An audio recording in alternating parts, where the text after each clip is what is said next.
പ്രഭാത കേരളം കൊച്ചിയിൽ നിന്നാണ്, ഫോർട്ട് കൊച്ചിയിൽ നിന്നാണ് ഇപ്പോൾ കാണുന്ന കാഴ്ച. നമ്മൾ നിൽക്കുന്നതിന് തൊട്ടടുത്താണ് കപ്പൽ ചാൽ. സുവി, ഇവിടെ നിന്ന് ചരക്ക് കയറ്റി കണ്ടെയ്നറുകളുമായി കടന്നു പോകുന്ന ഒരു ചരക്ക് കപ്പലിന്റെ ദൃശ്യങ്ങളാണ്. ഇത് മൊഗ്രാൽ എന്ന് പേരിട്ട മുംബൈയിൽ രജിസ്റ്റർ ചെയ്തിട്ടുള്ള കപ്പലാണ്. മൊഗ്രാൽ എന്നുള്ള ചരക്ക് കപ്പൽ തീരം വിട്ട് ആഴക്കടലിലേക്ക് നീങ്ങുന്ന കാഴ്ചയാണ് സന്തോഷ് കാരക്കോണത്തിന്റെയും രഘു പ്രാവച്ചമ്പലത്തിന്റെയും ക്യാമറയിൽ ഇങ്ങനെ കാണുന്ന ഫ്രെയിം. ഫോർട്ട് കൊച്ചി ആയത് അതുപോലെ ചീനബല വന്നതുമെല്ലാം ഇത്തരം വ്യാപാര ബന്ധങ്ങൾ വളരെ നേരത്തെ തന്നെ അറബികളുമായും ചൈനക്കാരുമായും ഉണ്ടായിരുന്ന ബന്ധത്തിന്റെ തുടർച്ചയാണ്. ആ ഒരു കച്ചവടം, ആ ഒരു എന്താ പറയുന്ന ട്രേഡ് ഒക്കെ ഇന്നും ആധുനിക കാലത്ത് ആധുനിക കപ്പലുകളിൽ, ആധുനിക കണ്ടെയ്നറുകളിൽ തുടരുകയാണ്. കണ്ടെയ്നർ ടെർമിനൽ വരെ എത്തി നിൽക്കുകയാണ് നമുക്ക് പറയാൻ. അതെ, ഈ ചീനവലയാണ് ഏറ്റവും മനോഹരമായ ഒരു കാഴ്ച ഫോർട്ട് കൊച്ചിയിൽ നിന്ന് നമുക്ക് പറയാനുള്ളത്. കൊച്ചിയിൽ നിന്ന് പറയുമ്പോഴേ ചീനവലയാണ് പറയുന്നത്. എന്താണെന്ന് അറിയാത്ത എന്നെ പോലുള്ളവർ പോലും. പരവൂര് അഷ്ടമുടി കായലുകളിലൊക്കെ ഈ ചീനവല ഉണ്ട് എന്ന് പറയുന്നു. പക്ഷേ കൊച്ചിയാണ് ഈ ചീനവലയുടെ ഏറ്റവും പ്രശസ്തമായ സ്ഥലം, പ്രത്യേകിച്ചും ഈ ഫോർട്ട് കൊച്ചി ഭാഗങ്ങളിൽ. കൊച്ചിയുടെ കായലുകളിൽ പലയിടങ്ങളിലും ഈ ചീനവലകൾ കാണാറുണ്ട്. ഇതിന്റെ ഒരു പ്രത്യേകത എന്ന് പറയുന്നത് മുളം തണ്ടുകൊണ്ടാണ് ഇത് നിർമ്മിച്ചിരിക്കുന്നത്. തുടർന്ന് ഇതിന്റെ അറ്റത്ത് ആ ഭാഗത്താണ് അതിന്റെ വല ഇരിക്കുന്നത്. ഒരു കുമ്പിളിന്റെ ആകൃതിയിലുള്ള വലയാണ് ഉള്ളത്.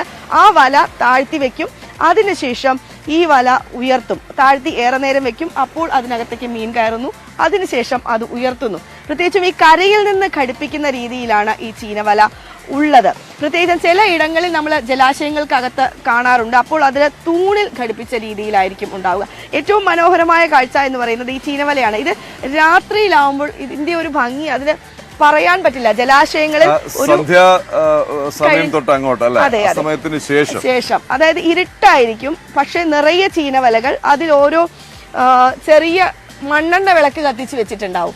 അത് കാണാൻ ഭയങ്കര ഭംഗിയാണ്. അത് കാണാൻ വേണ്ടി നിരവധി പേർ ഇവിടേക്ക് എത്താറുണ്ട്. ഏതായാലും നമുക്ക് ഇപ്പോൾ കാണാൻ പറ്റുന്നത് കരയിൽ നിന്ന് ഘടിപ്പിച്ച ചീനവലയാണ്. ഈ ചീനവല ഉയർത്തുന്ന ഒരു സീനാണോ അല്പം മുമ്പ് നമ്മൾ രാത്രി താഴ്ത്തിയിരുന്നത്? രാത്രി താഴ്ത്തി വെക്കുന്നു, അതിനുശേഷം രാവിലെ ഉയർത്തുന്നു. അത് കഴിഞ്ഞ് ഈ മത്സ്യബന്ധനം നടത്തുന്ന ആളുകൾക്ക് അറിയാം ഏത് സമയത്താണ് മത്സ്യത്തിന്റെ ഒരു ഒഴുക്ക് ഇവിടേക്ക് ഉണ്ടാവുക എന്ന്. അപ്പോൾ വേലിയേറ്റത്തിനൊപ്പം വരും എന്നായിരിക്കും. അതെ, വരും എന്നാണ്. പക്ഷേ പണ്ട് ഈ ചീനവലയെ കുറിച്ച് പറയുമ്പോൾ പണ്ട് നിരവധി ചീനവലകൾ ഇവിടെ ഉണ്ടായിരുന്നു. പക്ഷെ അത് കുറഞ്ഞു വരുന്നൊരു സാഹചര്യമുണ്ട്. പ്രത്യേകിച്ചും ഈ കൊച്ചി കായലിൽ മത്സ്യം കുറയുന്നു മത്സ്യ ലഭ്യത കുറയുന്നു എന്നൊക്കെയാണ് പറയുന്നത്.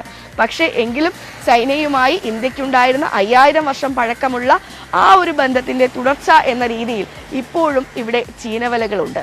ശരി, അപ്പൊ ചീനവലയുടെ വിശേഷങ്ങൾ, ഫോർട്ട് കൊച്ചിയുടെ കഥ, ഫോർട്ട് കൊച്ചി എന്നുള്ള പേര് എങ്ങനെ കിട്ടി, വിദേശ ആധിപത്യം, വിദേശികളെ വിളിച്ചു വരുത്തി കൊച്ചി രാജാവ് വെട്ടിലായ കഥ, അങ്ങനെ ഒട്ടനവധി കഥകൾ, ചരിത്രം ഒക്കെ പറയാനുണ്ട്. പക്ഷെ തൽക്കാലം വാർത്തകളുടെ ഒരു തള്ളിക്കയറ്റം തന്നെയുണ്ട്. നമ്മുടെ ഒരു ഭാഗത്ത് ഇങ്ങനെ അറബിക്കടൽ തിരയടിക്കുമ്പോൾ മറുഭാഗത്ത് വാർത്തകളുടെ വലിയൊരു തിരയിളക്കം തന്നെയാണുള്ളത്. ഡാനിലേക്ക് ഒരിക്കൽ കൂടി പോവുകയാണ്. തിരുവനന്തപുരത്ത്